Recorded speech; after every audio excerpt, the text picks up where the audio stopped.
కాబట్టి ఒక విషయం పౌలు తెలియజేస్తున్నాడు ఏంటంటే, దశలోనికి రాసిన మొదటి పత్రిక 1వ అధ్యాయం 6వ వచనంలో, పరిశుద్ధాత్మ వలన కలుగు ఆనందంతో గొప్ప ఉపద్రవం మందు మీరు వాక్యమును అంగీకరించి మమ్మును ప్రభువును పోలి నడుచుకున్న వారైతిరి అంటాడు. అంటే గొప్ప ఉపద్రవంలో వారు ఆత్మ వలన కలుగు ఆనందంతో వారు ప్రభువుని కలిగి ఉన్నారు, ప్రభువునందు విశ్వాసం కలిగి ఉన్నారు, ప్రభువుని అంగీకరించి ఉన్నారు. కాబట్టి బహుశ్రమల మధ్య కూడా పరిశుద్ధాత్మ కలుగు చేయు సంతోషముతో వాక్యమును అంగీకరించారు. పరిశుద్ధాత్మ కానీ నీకు నీతిని గూర్చి పాపమును గూర్చి ఒప్పింపజేయకపోతే నువ్వు యేసుక్రీస్తును సొంత రక్షకుడిగా అంగీకరించలేవు. అంగీకరించిన నీ జీవితంలో ఎల్లప్పుడూ సంతోషం అనేది ఉండాలి.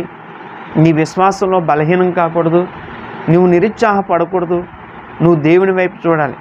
అందుకే ఫిలిప్పీల్లో మాట చెప్తాడు, 4వ అధ్యాయం 4వ వచనంలో మనం చూస్తే, ప్రభువునందు ఆనందించుడి. మరలా చెప్తున్నాను, ప్రభువునందు ఆనందించుడి. శ్రమలు వచ్చినప్పుడు నువ్వు ఆనందించాలి, శ్రమలు లేనప్పుడు దేవునితో ఆనందించాలి. ఎప్పుడైనా సరే ఎల్లప్పుడూ కూడా ప్రభువునందు సంతోషించే బిడ్డలుగా మనం ఉండాలి. పరిస్థితులు ఎప్పుడూ మనతోనే, కష్టాలు ఎప్పుడు మనతోనే, శ్రమలు ఎప్పుడు మనతోనే, అవి ఉండిపో, మబ్బు తొలగిపోయినట్లుగా అవి తొలగిపోతాయంట. కాబట్టి దేవుడు నీతో ఉంటే క్రీస్తు రాకడ వరకు కూడా నిరీక్షణతో ఉండుటకు నువ్వు ముందు సాగిపోతావు.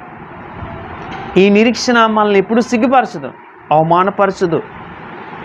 కాబట్టి ధైర్యంతో, మహా ఆనందంతో, సంతోషంతో ప్రభువుతో నడవడానికి ఇష్టపడు.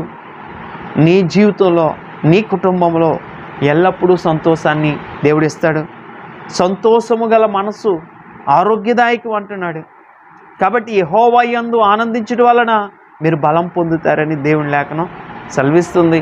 అట్టి రీతిగా మీరు యెహోవా యందు ఆనందిస్తూ బలము పొందుకొని ముందుకు నడవాలని, శ్రమల వైపు, కష్టాల వైపు, ఇబ్బందుల వైపు, శోధనల వైపు చూడకుండా ఎల్లప్పుడూ ప్రభువునందు ఆనందించండి.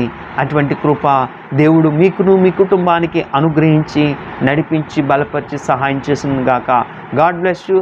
దేవుడు దీవించును గాక. షాలోమ్. Praise lord.